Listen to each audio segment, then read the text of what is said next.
새벽 5시, 마리 앙투아네트가 아직 최후의 편지를 끝내지도 못한 시각에 파리 48구 전 지역에서는 북소리가 울리기 시작했다.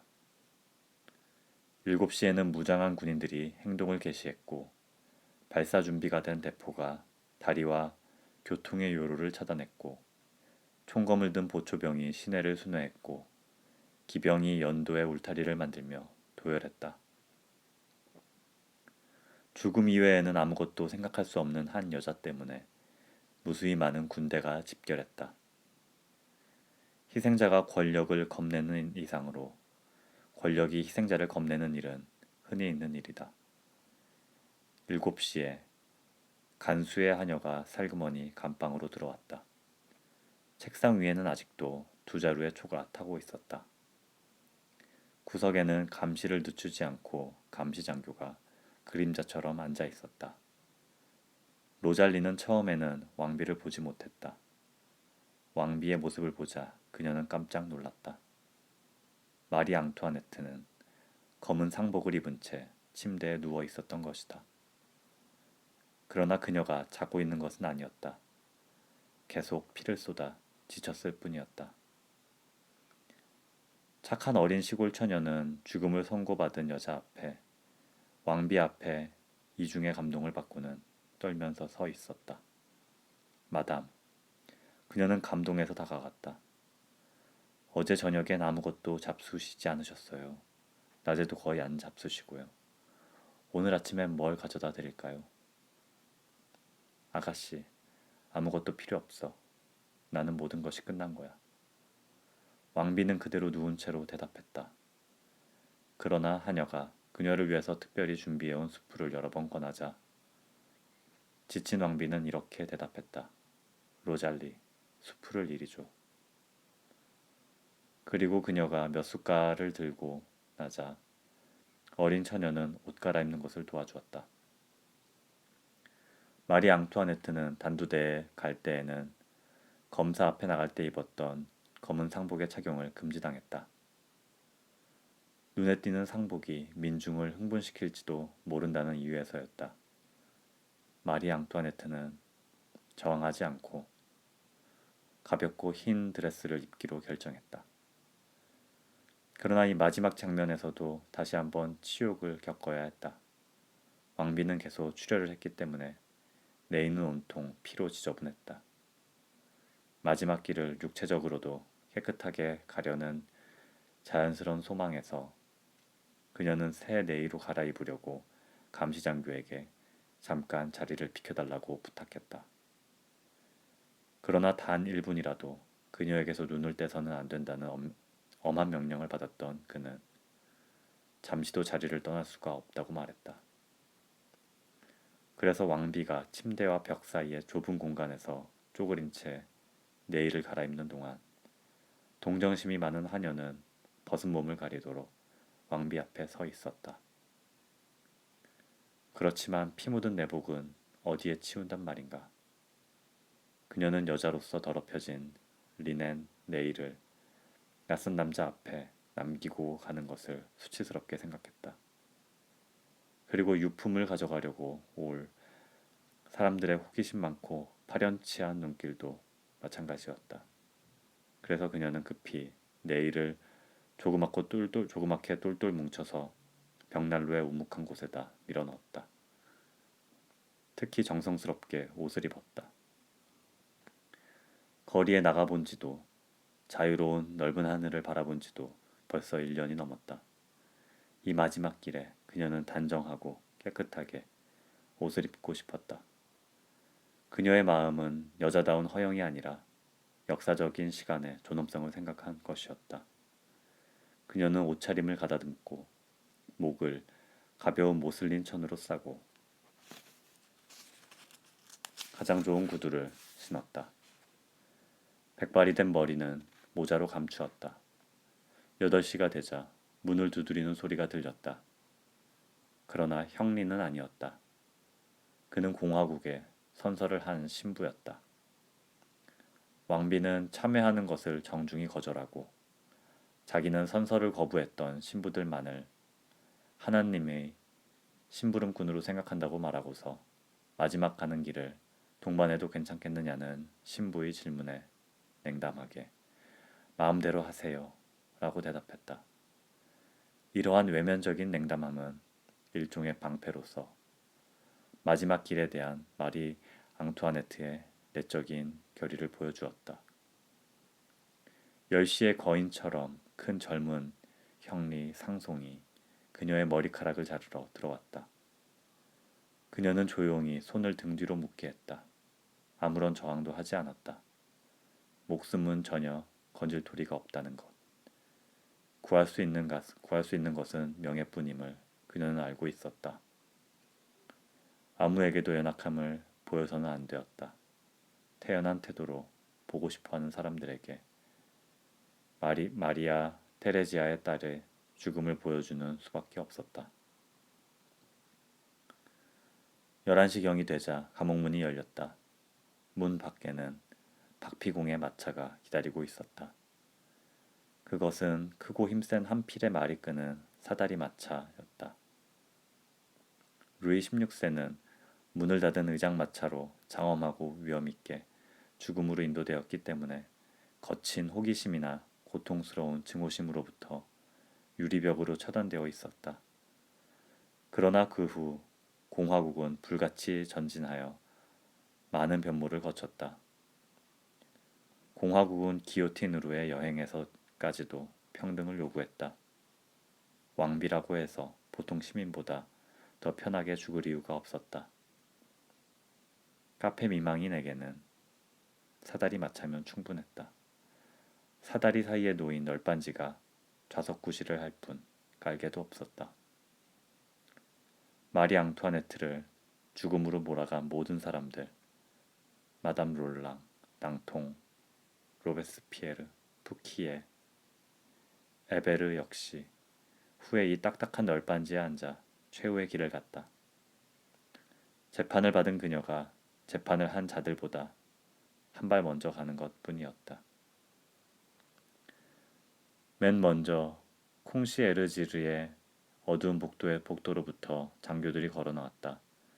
총을 손에 든 감시병 한 개 중대가 그 뒤를 따랐고 그 뒤에는 마리 앙투아네트가 침착하고 확고한 걸음걸이로 나타났다. 형리 상송은 그녀의 두 손을 뒤로 묶은 긴 끈을 잡고 있었다. 마치 수백 명의 감시인과 군인들로 둘러싸인 재물이 도망칠 수 있는 위험이 있기라도 한 것처럼. 주위에 서 있던 사람들은 불필요한 이러한 굴욕을 보고 깜짝 놀랐다. 조롱의 외침은 하나도 들리지 않았다. 왕비는 조용히 마차 있는 데까지 걸어갔다. 상송이 손을 내밀어 왕비를 태웠다.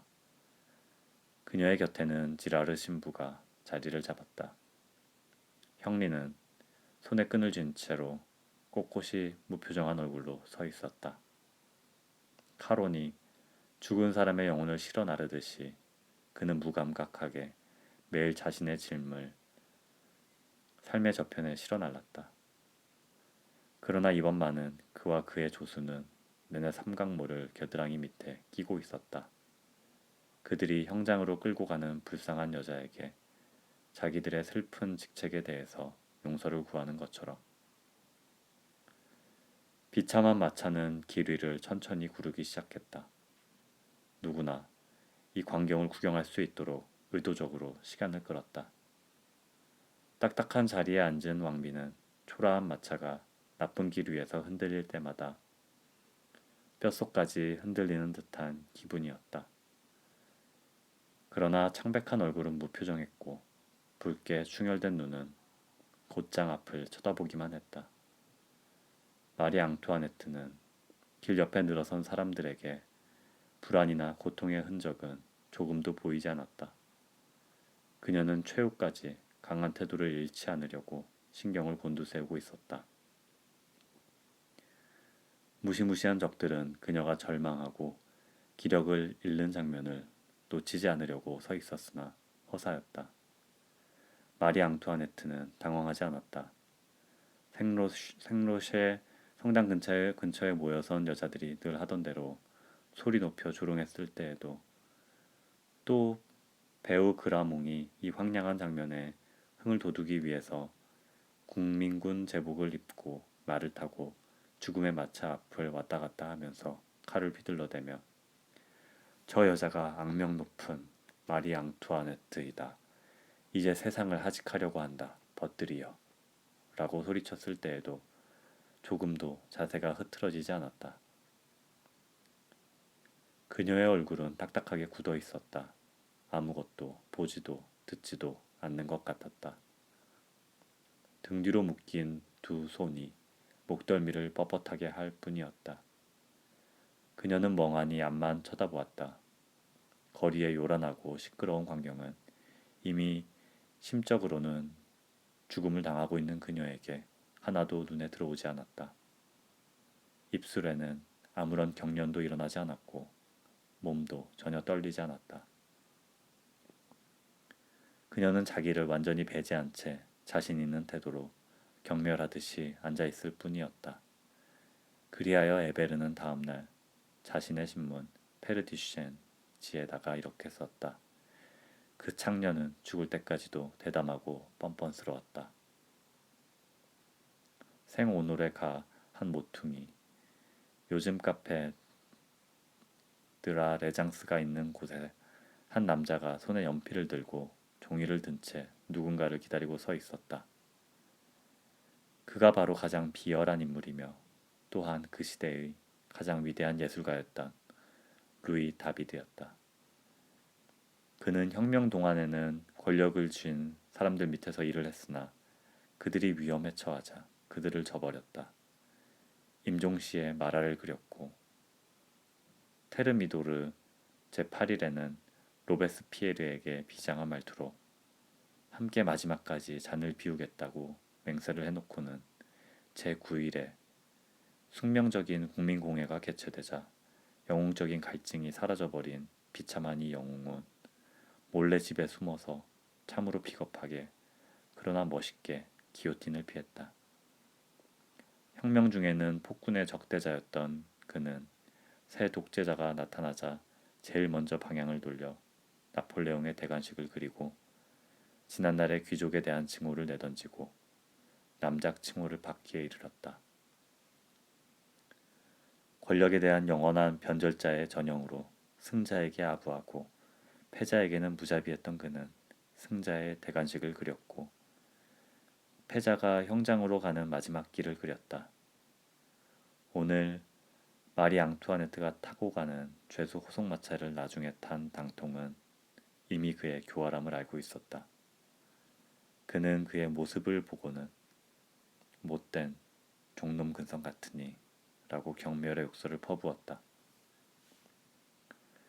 그는 종의 근성과 비겁함이 천성이기는 했지만 뛰어난 눈과 정확한 손을 가지고 있었다. 그는 단숨에 종이에다 형장으로 가는 왕비의 모습을 그렸는데 놀랄 만큼 뛰어난 스케치였다. 이미 아름다움은 사라진 약간의 자부심만이 남아있는 늙은 여자의 모습을 잘 보여주고 있다. 입은 거만하게 다물고 속으로 외치고 있는 사람처럼 눈은 냉담하고 손을 뒤로 묶인 채 마치 왕자에라도 앉아있는 것처럼 죄수 호송마차에 꼿꼿이 앉아있는 여자를 돌처럼 굳은 얼굴 윤곽에는 말할 수 없는 경멸이 흘러내리고 솟아오른 가슴에는 흔들리지 않는 결심이 엿보였다. 인내는 고집으로 변하고 고통은 마음속 깊은 곳에서 힘이 되어 이 괴로운 인간에게 무시무시한 위험을 주었다. 증오심조차도 훌륭한 태도로 죄수 호송마차의 굴욕까지 극복하고 있는 마리 앙투아네트의 품위를 이 종이 위에서 배제시킬 수는 없었다. 지금은 콩코르드 광장이 된 거대한 혁명 광장은 인산인해를 이루었다. 수많은 사람들이 새벽부터 에베르의 품위 없는 말을 빌려 표현하자면 왕비가 국민의 면도칼에 잘려 죽는 다시 없는 구경거리를 보기 위해서 몰려들었다. 호기심 많은 군중은 몇 시간째 기다리고 있었다. 지루함을 달래기 위해서 옆에 앉은 아름다운 여자와 수다를 떨고 웃고 쓸데없는 소리를 하기도 하고 신문파리로부터 신문과 만화를 사기도 하고 왕비와 애인과의 이별이라든가 옛 왕비의 대강난 따위의 기사가 쓰인 팸플릿을 보기도 했다. 오늘은 누구의 머리가 잘릴지, 내일은 누구의 머리가 잘릴지 서로 맞춰보기도 하고 의논해보기도 했으며 심심하면 노점상에서 레몬, 빵, 호두를 사 먹기도 했다. 다시 못 볼 장면이기 때문에 약간 지루해도 참는 수밖에 없었다. 호기심 많은 파도치는 검은 무리들의 머리 위로 이 활기가 넘치는 공간 속에서 유일하게 생기 없는 두 개의 실루엣이 모습을 드러내놓고 있었다. 그것은 이 세상에서 저 세상으로 인도하는 나무다리 기요틴과 새로 깔아놓은 도끼였다. 기요틴은 마치 서글픈 신이 입고 간 장난감처럼 회색 하늘에 멋대로 줄을 그어놓고 있었다. 그리고 이 무시무시한 기구의 음산한 의미를 모르는 새들이 그 위로 철없이 날아갔다. 이 죽음의 문 옆에는 거대한 자유의 여신상이 서 있었다. 그곳은 전에는 루이 15세의 동상이 서 있던 자리였다. 위험에 찬 여신상은 프리지아 모자를 머리에 쓰고 칼을 손에 들고 있었다. 자유의 여신상은 돌처럼 단단한 모습으로 자기 발밑의 불안한 무리들과 옆에 있는 죽음의 기구 저 멀리 어떤 곳, 알 수 없는 어떤 곳을 멍하니 응시하고 있었다. 돌로 만든 꿈꾸는 듯한 눈을 가진 여신은 자기 주위의 인간 만사, 삶, 죽음 같은 것은 쳐다보지도 않았다. 여신은 외치는 사람들의 비명도 듣지 않았고 자신의 무릎 위에 놓인 화환도 발밑에 대지를 물들이는 피도 모르는 채 했다. 사람들 속에서는 항상 잊을 적 존재가 되는 영원한 사상의 자유의 여신은 입을 다물고 머나먼 곳, 보이지 않는 목표물을 응시하고 있을 뿐이었다. 자기의 이름으로 무슨 일이 일어나고 있는지 전혀 알지 못한 채 묻지도 않고 있었다. 갑자기 군중이 움직이기 시작했으나 곧 조용해졌다. 이 정막 속에 생오노레에서 소리가 들려오더니 기병의 선두가 보이기 시작했고 전에는 프랑스의 왕비였던 여자를 묶어서 태운 마차가 길 모퉁이를 돌아오는 것이 보였다. 그녀의 뒤에는 자랑스럽게 한 손에는 끈을 쥐고 다른 한 손에는 겸손하게 모자를 쥔 형리 상송이 서 있었다. 거대한 광장은 쥐 죽은 듯이 조용했다. 물건을 파는 이들도 조용했다. 말 한마디 들리지 않았고 말의 무거운 발굽소리와 마차 바퀴 도는 소리가 들릴 뿐이었다. 조금 전까지만 해도 유쾌하게 떠들며 웃던 수만의 군중은 가슴을 조인 채 공포감에 휘말린 채 결박당한 창백한 여자를 바라보았다. 그녀는 그들을 결코 바라보지 않았다. 그녀는 이 최후의 시련만 참으면 끝이라는 것을 알고 있었다. 5분만 지나면 그 다음에는 불멸이 온다는 것을. 마차가 기요틴 앞에 섰다. 침착하게 아무의 도움도 받지 않은 채 감옥을 나올 때보다도 훨씬 더 굳은 얼굴로 왕비는 도움의 손을 모두 거절하면서 기요틴의 널빤지 계단을 올라갔다. 그녀는 베르사유의 대리석 계단을 오를 때처럼 굽이 높은 검은색 비단 구두를 신고 날아가는 것처럼 가벼운 걸음걸이로 이 최후의 계단을 올라갔다. 그녀는 군중들 위로 하늘 저 멀리를 바라보았다. 저 멀리 가을 안개 속에서 말할 수 없는 고통을 당했던 퀼르리 궁이 눈에 들어왔는지도 모른다. 이 최후의 아슬아슬한 순간에 지금과 같은 군중들이 같은 정원에서 자신을 왕세자비로 열광하며 맞아들이던 때를 생각했는지도 모른다. 그것은 알 수 없다. 죽어가는 사람들이 맨 마지막으로 무엇을 생각하는지는 아무도 알 도리가 없다. 이제 끝이었다. 형리가 그녀를 잡아채서 널빤지 위에 내던진 뒤 도끼 밑에 목을 가져갔다. 끈을 잡아당기자 도끼가 번쩍한 뒤 둔탁한 소리를 냈고 상송은 피가 떨어지는 머리를 사람들이 볼 수 있도록 높이 들어올렸다. 숨을 죽이고 전율한 채 앉아있던 수많은 군중들은 요란한 함성을 질렀다. 공화국 만세. 조임을 당했다가 풀어진 듯한 목구멍에서 만세 소리가 거칠게 터져나왔다. 군중들은 재빨리 흩어졌다. 벌써 12시 15분이었다. 점심시간이었다. 어서 집으로 가야지. 더 이상 돌아다녀 봤자 이젠 별것 없다. 내일, 아니 주일마다 또 달마다 같은 구경거리를 거의 매일 볼 텐데. 점심때였다. 군중은 이미 다 사라졌다. 형리가 작은 손수레에 시체를 올려놓고 머리는 그 양 다리 사이에 놓은 채 작은 손수레를 끌고 갔다. 감시병 몇 명이 기요틴을 감시했다.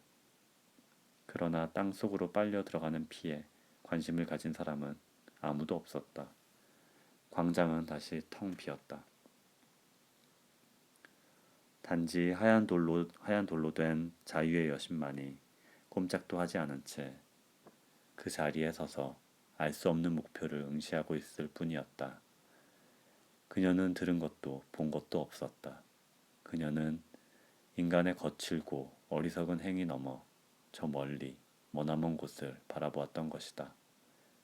그녀는 자기의 이름으로 무슨 일이 일어났는지 알지 못했고 알려고도 하지 않았다.